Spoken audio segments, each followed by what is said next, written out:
I'm Tom Zanton, and today we're going to talk about what is missing from meat, specifically fiber. Meat-based diets don't provide any fiber at all, and I would argue that fiber is essential for optimal nutrition,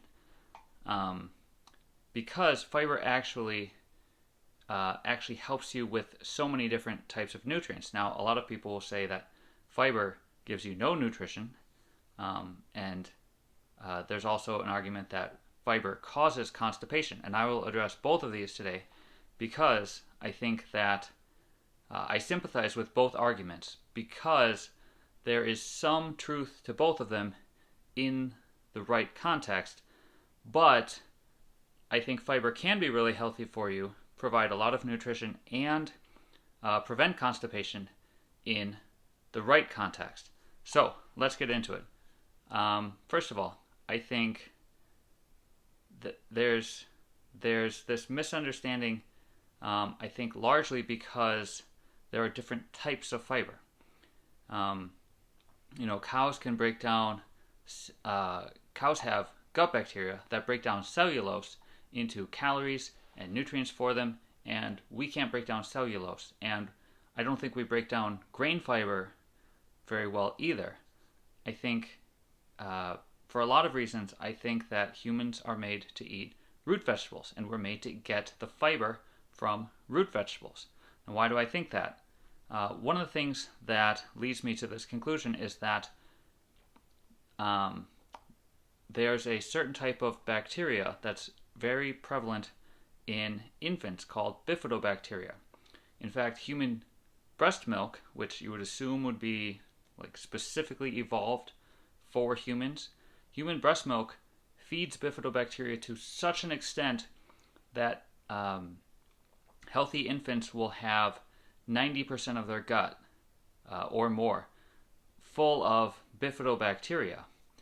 And people who have more bifidobacteria tend to be healthier. But most of us lose a lot of that bifidobacteria by the time we become adults. And I would argue that it's because we're not feeding the bifidobacteria the type of fiber that it needs. So what types of things feed bifidobacteria? Well, first of all, starch, which isn't found in meat, but also a type of fiber called inulin, which tends to be concentrated in root vegetables. Root vegetables are by far the best source of inulin in the human diet. So I would argue that because our natural gut bacteria seem to be made to eat starch and inulin, which both are prevalent in root vegetables, we're made to eat root vegetables. So with that in mind, let's talk about what our good gut bacteria will do for you when you feed them the right kinds of foods. So when you feed your good gut bacteria, bifidobacteria, the right types of foods, they will actually produce certain nutrients for you. They'll produce B vitamins like folate and thiamine and others, which are very important for optimal health. Bifidobacteria can also produce amino acids, like the building blocks of protein, and they happen to be the amino acids that might be a little bit low on a plant-based diet centered around root vegetables, which seems awfully convenient, don't you think? On top of that, your good gut bacteria, if you feed them the right types of fiber, will produce short-chain fatty acids, which are important. They provide a few calories to your gut, but short-chain fatty acids are also anti-inflammatory. They're anti-cancer. They will improve your insulin sensitivity. They'll improve your artery function. People who have more short-chain fatty acids tend to have a lower risk of death from 9 of the 10 leading causes of death. So short-chain fatty acids seem to be very important for you, and the way you get a lot of them is by actually feeding your gut bacteria starch and inulin, which feed the bifidobacteria so that they can produce the short-chain fatty acids. On top of that, there are a few nutrients that you don't get from root vegetables, but when you have the right gut bacteria, they'll help your body convert the nutrients that you do get into a more usable form. So what I mean by that is, root vegetables don't have a lot of vitamin K, and your body needs some vitamin K2. There's vitamin K1, vitamin K2. You can get a lot of vitamin K1 from eating green vegetables. And if you have also eaten a lot of root vegetables, then your good gut bacteria will help you convert vitamin K1 into vitamin K2. The same basic thing with omega-3 fatty acids. Nuts and seeds provide a type of omega-3 fatty acid called ALA. It's a plant-based source of omega-3 fatty acid. It's not the type of fatty acid that your brain needs. What your brain needs is DHA. That's the type of omega-3 fatty acid that your brain needs, but there are no plant sources of it. So we can convert it, and we can convert it better if we have the right type of gut bacteria in our gut. And the right type of gut bacteria depends on feeding it the right types of foods, which I would argue are root vegetables, which feed our gut bacteria. Okay, and then another thing is the gut bacteria, if you have the right gut bacteria, will actually help you absorb certain minerals. So some people have problems with iron or calcium or zinc or iodine, and there are others, and all of these minerals and others have their absorption improved if you have the right gut bacteria in your gut.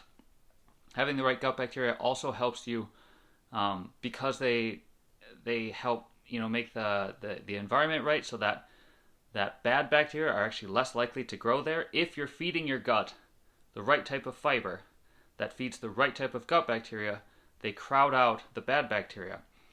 And also, if you feed them the right type of fiber and you're feeding those gut bacteria and they're growing and dividing like bacteria are supposed to, they will help flush out toxins like lead and mercury. So, from a nutritional standpoint, fiber does a lot of things for you if it's the right type of fiber. So we're not talking about cellulose from grass or like bark or whatever. We're not talking about grain fiber necessarily, although you can have some amounts of grains. But we're specifically talking about inulin and other sources of fiber found in root vegetables, which I would argue we are made to eat. Okay, so that's the nutritional side. Fiber is supposed to provide a huge nutritional boost for you if you're eating the right type of fiber that's feeding the right type of gut bacteria. What about the constipation side? Some people say, oh, well, you eat too much fiber, it causes constipation. But there's a lot of science that says you eat a lot of fiber and it prevents constipation. So those would seem like they can't both be true at the same time, but they actually are. They're both true at the same time. Fiber both causes constipation and prevents constipation. How is that possible? Very simply because we're not talking about the specific context of the fiber. So if you get a fiber supplement or you read about fiber supplements, they will specifically say, do not consume without water. You have to drink water with the fiber supplement. If you have the fiber supplement without water, it will cause constipation. If you have the fiber supplement with water, it will prevent constipation. Okay, it's very simple. Fiber without water causes constipation. Fiber with water prevents constipation. Why is this relevant? Because we eat a lot of grains. Grains as a group are much drier than root vegetables. We also like to store our food, which dries them out even farther. And then on top of that, we like to cook our foods so that they're even drier. Think toast and dry cereal. And yeah, you can add some milk to it, but it does not replace all of the water. And it especially doesn't get you up to the level of water that eating freshly foraged root vegetables would. So if you were to eat freshly foraged root vegetables cooked in a way that retained a lot of their water, then you would never ever get constipated ever again. But people get constipated on high fiber diets because they eat grain fiber that's been dried and they don't replace enough of the water.